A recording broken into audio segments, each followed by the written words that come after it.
কেন্দ্রীয়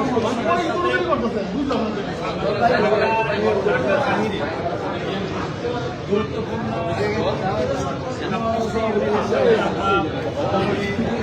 সাংগঠনিক চট্টগ্রামও আমরা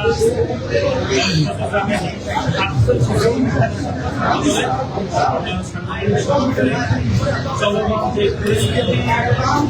তৈরি হয়েছে বিশেষ করে বাংলাদেশের বিভিন্ন শিক্ষা প্রতিষ্ঠানগুলিতে আমাদের শিক্ষাকে আগামীতে কিভাবে ক্যাম্পাসগুলোতে আমরা শিক্ষায় কার্যক্রম পরিচালিত করতে পারি এবং বাংলাদেশ জাতীয়তাবাদী ছাত্রদল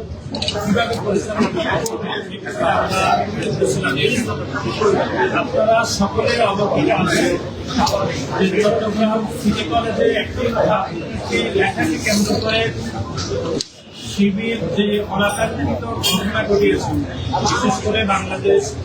জাতীয়তাবাদী ছাত্রদলের নেতৃবৃন্দের উপর হামলা করেছে এবং তার হামলার রেস করে আমরা দেখেছি বিভিন্ন ক্যাম্পাসও বাংলাদেশ জাতীয়তাবাদী ছাত্রদল এবং বাংলাদেশের সাধারণ শিক্ষার্থীদের উপর তারা হামলা করেছে এবং গতকাল পাবনার ঈশ্বরদীতে আপনারা দেখেছেন যে সেখানে ছাত্রদলের নেতৃবৃন্দের উপর তারা হামলা করেছে বিএনপির একটি পার্টি অফিস ছিল তারা সেটি ভাঙচুর করেছে এবং গতকাল একটি দুঃখজনক ঘটনা আমরা লক্ষ্য করেছি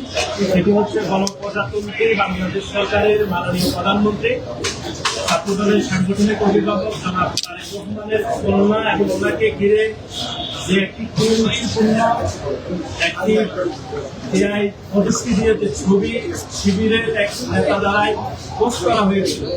তার পরিপ্রেক্ষিতে শাহবাগে যে একটি অনাকাঙ্ক্ষিত ঘটনা ঘটেছে সার্বিক সকল বিষয় নিয়ে আমরা আলাপ আলোচনা করেছি।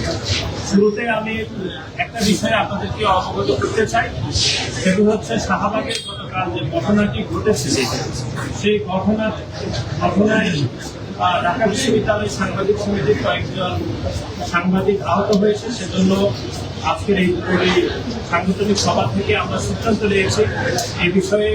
আমরা একটি তদন্ত কমিটি করেছি এবং আমরা সাংবাদিক সমিতির নিকট দুঃখ প্রকাশ করছি আপনাদের মাধ্যমে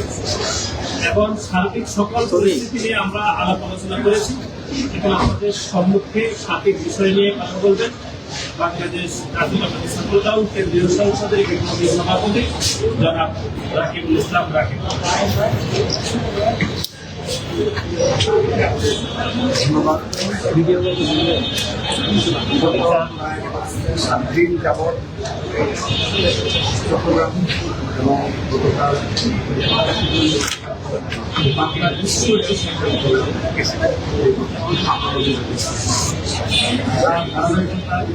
আমাদের সিদ্ধান্ত নিয়েছে আমরা বিগত 5 আগস্ট সময়ে প্রায় 2 বছর হয়ে গেল আমরা যে ক্যাম্পাস ছাত্র রাজনীতি চালু রেখেছিলাম সেগুলোতে সাময়িক বিঘ্ন ঘটেছে তার নেপথ্যে সেই বিষয়কে আমরা অনুধাবন করে আমরা ঢাকা এবং ঢাকার বাইরের বিশ্ববিদ্যালয় বিশ্ববিদ্যালয়গুলো কলেজগুলো এবং মহানগর ইউনিটকে আনুষ্ঠানিকভাবে ডেকে আমরা করেছি সেখানে আজকের এই সাংগঠনিক সভায় আমরা আমাদের সকল ইউনিট থেকে মতামত গ্রহণ করেছি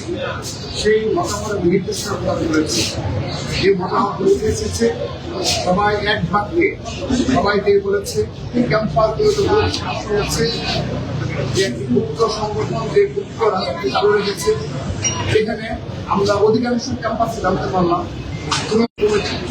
জায়গায় 5 থেকে 10 কমিটি কিন্তু 1.5 বছর যাবত একটি মব হয়েছে এই মবগুলো কারা তো